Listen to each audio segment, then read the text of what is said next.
আজকে আমরা পশ্চিমবঙ্গের সাম্প্রতিক কিছু খবর নিয়ে কথা বলবো। আমাদের হাতে একটা নিউজ বুলেটিনের রিপোর্ট আছে, আর এটা থেকে রাজ্যের বর্তমান পরিস্থিতিটা বোঝার চেষ্টা করব। রিপোর্টটা কিন্তু বেশ ইন্টারেস্টিং। একদিকে যেমন প্রশাসনিক সংকট, দুর্নীতির মতো খুব ভারী খবর, ঠিক। আর অন্যদিকে পর্যটনে একটা অসাধারণ সাফল্যের কথা বলা হয়েছে। একেবারে বিপরীত দুটো ছবি। একদম। তো আমাদের আজকের উদ্দেশ্য হলো এই আপাতদৃষ্টিতে সম্পর্কহীন খবরগুলোর মধ্যে কোনো সংযোগ আছে কিনা সেটা খুঁজে বের করা, আর সব মিলিয়ে পশ্চিমবঙ্গ ঠিক কোন দিকে এগোচ্ছে তার একটা আভাস পাওয়া। চলুন শুরু করা যাক। বুলেটিনের প্রথম খবরটাই বেশ চিন্তার। রাজ্যের ভোটার তালিকা আপডেটের দায়িত্বে যারা আছেন, বুথ লেভেল অফিসার বা বিএলওরা, তারাই বিক্ষোভে নেমেছেন। হ্যাঁ, যারা একেবারে মাঠ পর্যায়ে কাজটা করেন, বাড়ি বাড়ি গিয়ে তথ্য যাচাই করা। একদম। তাদের অভিযোগগুলো কিন্তু খুব গুরুত্বপূর্ণ। বলছেন কাজের চাপ নাকি অসহনীয়, নিরাপত্তা নেই, আর বেতনও যথেষ্ট নয়। বাড়ি বাড়ি যাওয়ার কাজটা তো ঝুঁকিপূর্ণ হতেই পারে। রিপোর্ট তো তাই বলছে, ক্রমশ ঝুঁকিপূর্ণ হয়ে উঠছে। আর এই বিক্ষোভটা তো শুধু এক দুটো জায়গায় নয়, তাই না? না না, কলকাতা, হাওড়া, নদিয়া, প্রায় গোটা রাজ্যেই এর আঁচ পড়েছে। এমনকি সিও অফিসের সামনেও সারা রাত ধরে উত্তেজনা ছিল। ওরা 13 দফা দাবি পেশ করেছেন। বিষয়টা কিন্তু শুধু কিছু কর্মীর অসন্তোষের মধ্যে সীমাবদ্ধ নেই। ভাবুন তো, যে ব্যবস্থার উপর আমাদের পুরো নির্বাচনী প্রক্রিয়াটা দাঁড়িয়ে আছে, তার গোড়ার লোকেরাই যদি নিজেদের অসুরক্ষিত মনে করেন, তাহলে তো পুরো ব্যবস্থার বিশ্বাসযোগ্যতা নিয়ে একটা প্রশ্ন ওঠে। ঠিক তাই। এটা শুধু প্রশাসনিক সংকট নয়, এটা একটা আস্থার সংকটও বটে। এর মধ্যে একটা অত্যন্ত দুঃখজনক ঘটনা ঘটেছে। নদিয়া জেলায় একজন বিএলও আত্মহত্যা করেছেন। এটা তো ভয়ঙ্কর খবর। তার পরিবারের দাবি, ওই যে এসইও প্রোগ্রামটা আছে, systematic voters education and electoral participation, সেই সংক্রান্ত কাজের অতিরিক্ত চাপেই নাকি এই ঘটনা। যে প্রোগ্রামের উদ্দেশ্য ভোটারদের উৎসাহিত করা, সেই কাজ করতে গিয়ে একজনের প্রাণ চলে গেল। তার সিস্টেমের ভেতরে কোথাও একটা বড়সড় সমস্যা আছে। দেখুন, নির্বাচন কমিশন তো ঘটনার পরেই 48 ঘন্টার মধ্যে রিপোর্ট চেয়েছে, নিরাপত্তা বাড়ানোর নির্দেশও দিয়েছে, মুখ্যমন্ত্রীও আশ্বাস দিয়েছেন। এগুলো হলো প্রশাসনিক প্রতিক্রিয়া। কিন্তু এর একটা রাজনৈতিক দিকও তো আছে। অবশ্যই। বিরোধী দলগুলো তো সরকারের প্রস্তুতিহীনতাকে দায়ী করছে। সমস্যার সমাধানের চেষ্টার পাশে একে অপরকে দোষারোপ করার খেলাটাও চলছে। আর নদিয়ার ওই ঘটনাটা, ওটাকে কোনোভাবেই একটা বিচ্ছিন্ন ঘটনা হিসেবে দেখা উচিত নয়। এটা আসলে পুরো ব্যবস্থার উপর যে কি বিপুল চাপ, তারই একটা প্রতিফলন। আচ্ছা, একদিকে যখন নির্বাচন ব্যবস্থা নিয়ে এত বড় প্রশ্ন, ঠিক তখনই রাজ্যে আর একটা বড় তোলপাড় চলছে, তবে সেটা সম্পূর্ণ অন্য কারণে। দুর্নীতি। ওই কয়লা চোরাচালানের ব্যাপারটা তো। হ্যাঁ, এনফোর্সমেন্ট ডিরেক্টরেট বা ইডি একযোগে বড়সড় অভিযান শুরু করেছে। কলকাতা, হাওড়া, দুর্গাপুর, পুরুলিয়া, এমনকি ঝাড়খণ্ড বর্ডার এলাকা মিলিয়ে প্রায় 24টারও বেশি জায়গায় তল্লাশি। এর ব্যাপ্তি দেখেই বোঝা যাচ্ছে বিষয়টা কতটা গভীরে ছড়িয়েছে। একদম। আর এই অভিযানের লক্ষ্যটা তো শুধু কয়লা পাচার আটকানো নয়, তাই না? এর সঙ্গে তো মানি লন্ডারিং এর মতো বিষয়ও জড়িত। ঠিক, রিপোর্টেও তাই বলা হয়েছে। মানি লন্ডারিং আর বেআইনি সম্পত্তি খুঁজে বের করাটাই মূল লক্ষ্য। ওই কালো টাকাটাকে আইনি পথে সাদা করার চেষ্টা। এতে তো রাজ্যের বিপুল পরিমাণ রাজস্বের ক্ষতি হয়। শুধু তাই নয়, অর্থনীতির ভেতরে একটা প্যারালাল সিস্টেম তৈরি হয়ে যায়। আর রিপোর্টে তো বেশ কয়েকজন প্রভাবশালী ব্যবসায়ী, ট্রান্সপোর্টার, এমনকি রাজনৈতিক ব্যক্তিত্বের যোগসাজেশের কথাও বলা হয়েছে। কিন্তু ইডির অভিযান মানেই তো একটা রাজনৈতিক বিতর্ক অবধারিত। এই রিপোর্টে কি সেই বিতর্কের কোনো আঁচ পাওয়া যাচ্ছে? হ্যাঁ, এই ধরনের বড় অভিযানের ক্ষেত্রে দুটো ভিন্ন ন্যারেটিভ তৈরি হয়, আর রিপোর্টেও দুটো দিকই খুব স্পষ্টভাবে তুলে ধরা হয়েছে। একদিকে সরকারি সূত্র বলছে এই অভিযানের লক্ষ্য পরিবেশ বাঁচানো আর বেআইনি কার্যকলাপ বন্ধ করা। এটা হলো আইনি ব্যাখ্যা। আর অন্যদিকে বিরোধীরা অভিযোগ করছে যে এই অভিযান আসলে রাজনৈতিক উদ্দেশ্য প্রণোদিত। তাদের মতে কেন্দ্রীয় সংস্থাকে ব্যবহার করে রাজ্যের শাসক দলকে হেনস্থা করার চেষ্টা চলছে। আমরা অবশ্য এখানে কোনো পক্ষের দাবির সত্যতা বিচার করছি না, রিপোর্টে যা আছে সেটাই বলছি। ঠিক তাই।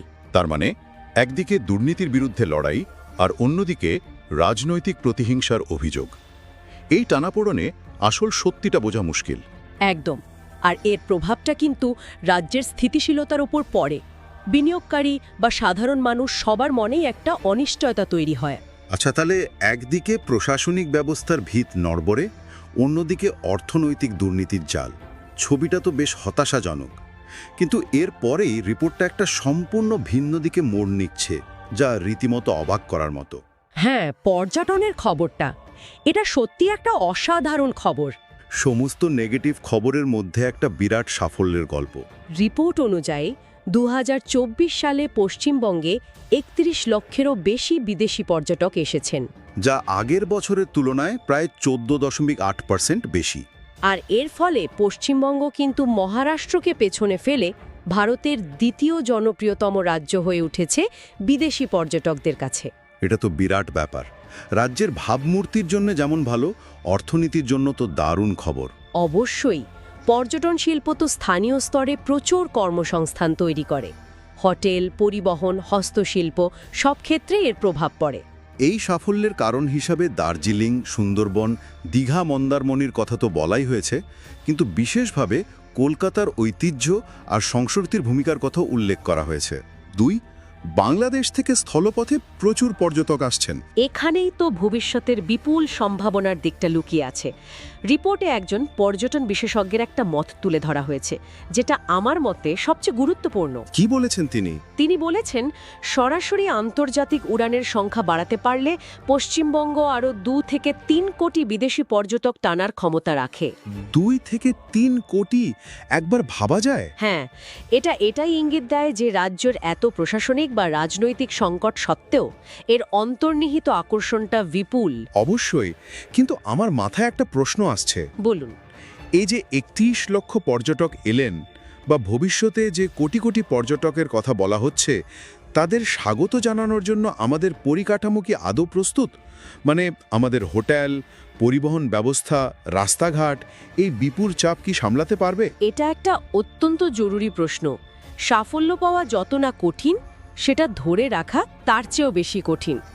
রিপোর্টে এই বিষয়ে সরাসরি কিছু বলার নেই, কিন্তু আপনার প্রশ্নটা একদম সঠিক দিকে ইঙ্গিত করছে। এই সম্ভাবনাকে সত্যি করতে গেলে সঠিক পরিকল্পনা আর প্রচুর বিনিয়োগ দরকার। রাস্তাঘাট, হোটেল, পরিষেবা সব দিকে নজর দিতে হবে। অর্থাৎ পর্যটনের সাফল্যটা রাজ্যের প্রশাসনিক দক্ষতার উপরেই একটা নতুন চ্যালেঞ্জ ছুড়ে দিচ্ছে। একদম। এই প্যারাডক্সটাই বেশ আকর্ষণীয়।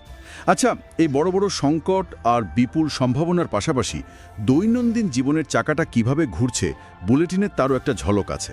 হ্যাঁ, ওই ছোট ছোট খবরগুলো, অনেক সময় এগুলো আমাদের চোখ এড়িয়ে যায়, কিন্তু এগুলোই একটা শহরের আসল স্পন্দনটা বুঝিয়ে দেয়। যেমন ধরুন কলকাতার পরিবহন ব্যবস্থা। মেট্রোর নতুন এসি রেকের ট্রায়াল রান সফল হয়েছে, তার মানে যাত্রীদের সফর আরও আরামদায়ক হবে। ইস্ট ওয়েস্ট মেট্রো সিগন্যালিং ব্যবস্থা আপগ্রেড করা হচ্ছে, তাতে পরিষেবার গতি বাড়বে। আবার দেখুন, লোকাল ট্রেনের ভিড় সামলাতে রেল নাকি বিশেষ দল নিয়োগ করেছে। ঠিক, এই ছোট ছোট খবরগুলোই প্রমাণ করে যে দৈনন্দিন সমস্যা সমাধানের চেষ্টাগুলো কিন্তু চলছে। ঠিক একই ছবি স্বাস্থ্য বা শিক্ষা ক্ষেত্রেও। হ্যাঁ, কলকাতা বিশ্ববিদ্যালয় আর রাজ্য বিশ্ববিদ্যালয়ের ভর্তির দ্বিতীয় তালিকা বেরিয়ে গেছে। সরকারি স্কুলের নবম শ্রেণীর পরীক্ষার সূচিও ঘোষণা করা হয়েছে।